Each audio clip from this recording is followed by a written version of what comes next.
Went viral when you broke into tears telling Lil Durk not to retaliate in King Von's death. You know, it was so emotional because Durk, he said, I need you to come here. I need you to talk to these. That's what he told me. He said, I need you to talk to him, Wallo. I need you to talk to him. I said, all right, I got him. And when I get there, I didn't know it was gonna be that many. It was like 100 of them. We in the basement in Chicago. It's 100 of them. They didn't even know why they was there. Durk was like, we gonna do it in the hood. Okay. I want you to holler at them, boom, boom, boom. And I understand that nothing is more important in the ghetto than revenge. Revenge is king. Yes. Closest thing to God. Because the black man is willing to die about his ego. The ego killed more black men than any other disease. Nothing killed black men more than the ego. That ego of, you hit me, Shannon, people saw it, I can't let you go. You gotta die about this shit. I forgave my brother's killer. And I'm saying it to say this. Nigga that killed my brother, my brother died in my grandma's arms. I'm telling you, this some real shit, man. If I ain't let that shit go, it was harder than a motherfucker, man. I won't be right here today. I won't be here. And when I let that shit go, nigga, I started to grow. It's so crazy. Yeah, this motherfucker really dropping tears for this shit. Like, shit for real. What's good, y'all boys, man? Hey, man. Today, we finna check out this Club Shay Shay video, man. He done interviewed that man, Wallo, man. If y'all know Wallo, y'all know he is good for dropping gems and over here trying to preach. But half the time, some of y'all young niggas, y'all don't even be trying to hear that shit for real. That shit just go in one end out the other. You went viral when you broke into tears telling Lil Durk not to retaliate in King Von's death. You know, it was so emotional because Durk, he said, I need you to come here, right? He said, we could do it in Miami, whatever, but I need you to come here because I need you to talk to these. That's what he told me. He said, I need you to talk to him, Wallo. I need you to talk to him. I said, all right, I got him. And when I get there, I didn't know it was gonna be that many. It was like 100 of them. We in the basement in Chicago. It's 100 of them. And them niggas, they ready to ride? Yeah, no, they just was there, you know. Okay, they wanted to hear what you wanted to say. No, it wasn't even that. They didn't even know why they was there. Durk was like, we gonna do it in the hood. Okay. I want you to holler at them, boom, boom, boom. So I'm like, I got you. When I got there, I'm like, he like, man, listen, I need you to holler at him. It just so happened that when I'm talking to him, I understand, because I'm talking to a couple of them on the side, and I understand that nothing is more important in the ghetto than revenge. Revenge is king. Yes. Closest thing to God. Because the black man is willing to die about his ego. The ego killed more black men than any other disease. Nothing killed black men more than the ego. That ego of, you hit me, Shannon, people saw it, I can't let you go. You gotta die about this shit. And my mama raised me, so I grew up soft. I ain't had no structure of no father there. So I'm just emotional. So when I'm in there, I'm telling them, it was emotional for me because I'm letting them know, the man that killed my brother, I forgave him. Am I a coward? Am I a punk? Well, I don't know what that shit mean, but I knew that forgiving him mean that I was willing to live for my brother in an environment where we celebrate dying for somebody. I said, no, I'm gonna live for my brother, my grandma, my brother, kids, my mama. I'm gonna live for them because don't nobody talk about that. But I know that, I'm gonna just be straight up. I know that I'm not built to die right now because I know it's more things that I gotta do, and I know I got a responsibility. That was my older brother. You think what I'm saying? So it's like, I gotta step up. I gotta be a man. So I gotta think as a man would think, not as a street would think, that would die about his ego and leave his babies, leave his mama, tear down the community about the ego. My ego wasn't built like that. I wasn't that strong to have that type of ego. I wasn't cut like that. You mentioned that you had to forgive your brother's killer. How long did it take you? Because they say forgiveness is not for the person that wronged an individual. The forgiveness is for the person that's been wronged. May came to see me. So my niece, she come to see me the week after her dad get killed. This the first time I meet this little I'm telling you, she was like 4 or 5. She was like probably 4 or 5, but she was like 50. So when she came in there, she ran around the visiting room, she jumped on my lap. She said, oh, when you come home, you're not leaving, you're not coming back, is you? I'm like, no, I'm not coming back. She said, I need you to take me here. She telling me all this stuff. And my nephew there too, I'm just talking to him. And I'm like, damn, somebody finally counting on me. Okay. Somebody looking at me in the way I never had nobody look at me. You see what I'm saying? In that way, my little brother, I was always in the penitentiary, so my little brother Jalal, we really didn't have the time. So I'm like, damn, this little person looking at me like that, she putting a lot of power and a lot of energy on me.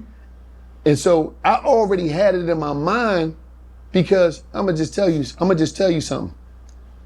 Shannon, I'm not built like that to go kill no black man. I'm not built like that. I'm not designed like that. I'm not tough like that. Okay. I'm not ruthless like that. I'm not heartless like that. That's just not me. And my worstest fear in the history of life, I don't give a how I die, I don't care what happened. But if a black man kill me, you're gonna hear my scream until life end for everybody. You're gonna hear my pain. My tears is gonna flood the ghettos of America. I don't care about nothing else. But don't let me go out like that. So I said to myself, I ain't built like that. Why I want you dead? Because I don't know, listen, I don't know what happened that night, why it happened. Only thing I know is my brother got shot. He ran to my grandma's house, he opened the door. He died in the arms.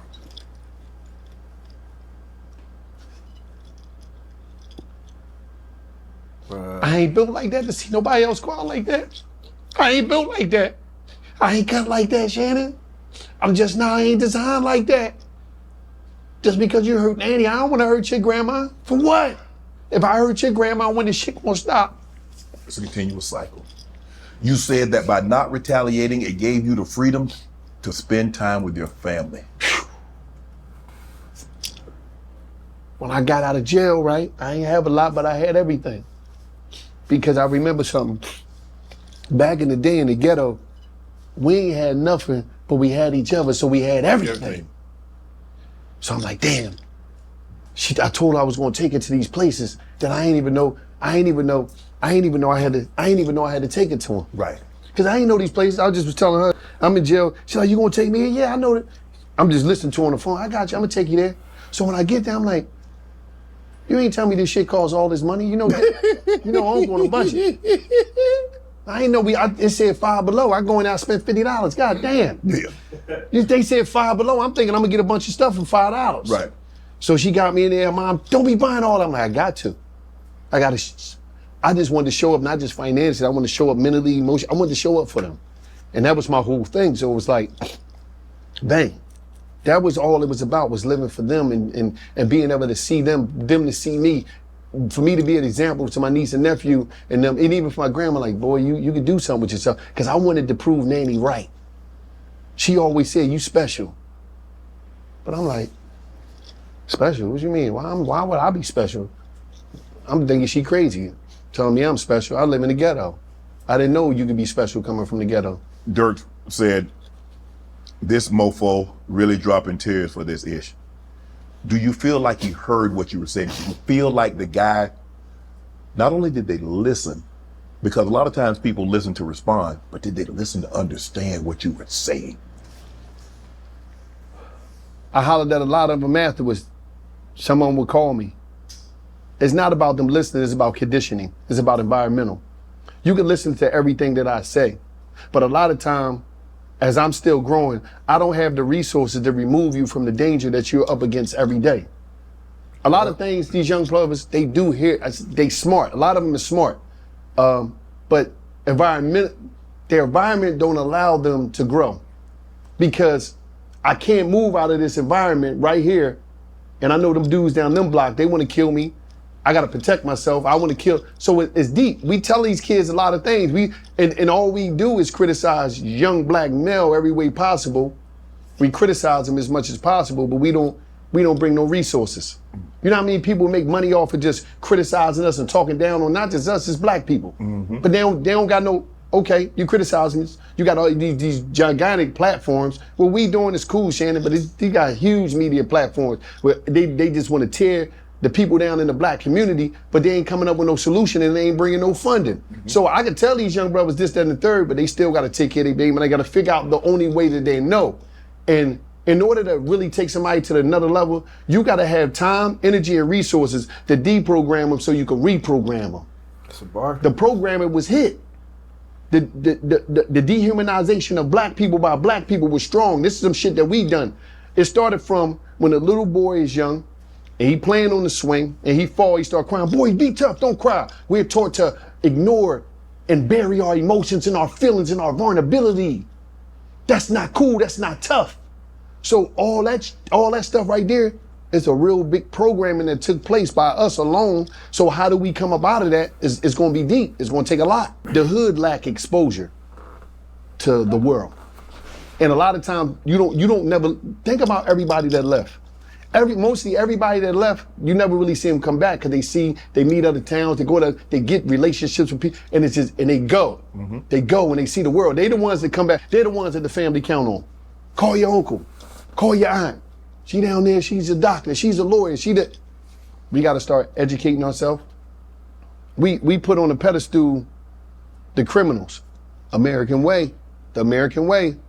At the end of the day, we love the successful criminal. We love Tony Soprano. We love Scarface. We love Michael Corleone. Mm-hmm. This is proof.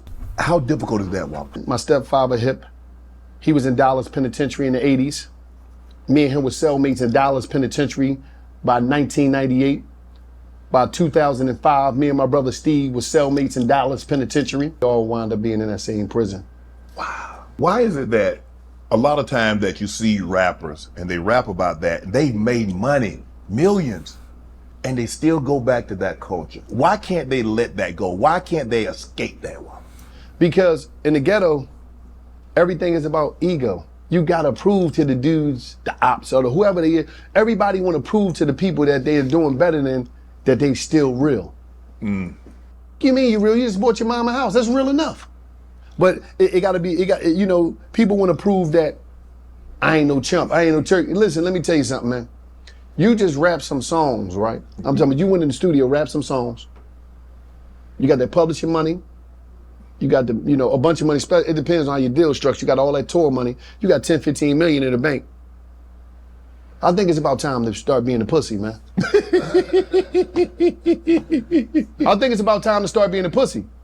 I'm just being real because, I'm not the one designed, and I'm not built like that to tell you some bullshit, Shannon, to say be tough. No, everybody else telling you to be tough.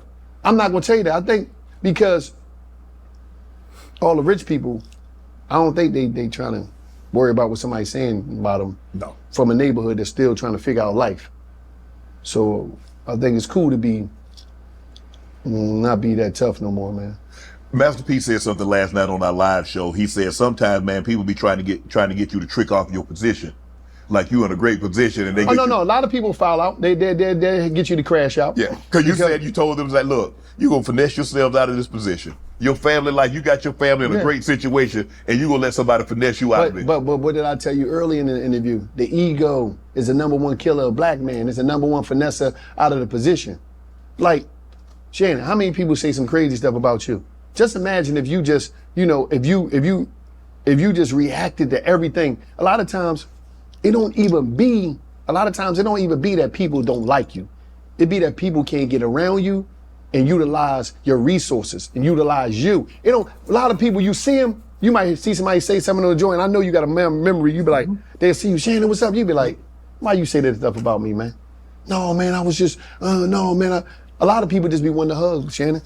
They just be wanting some love. They just be wanting to get embraced. And they don't know how to go about that. You utilize the proper channels to say, damn, Shannon, I'm trying to do something with you, man. At the time right? Can I get on your show? Right. Or whatever it may be. People don't know how to do that.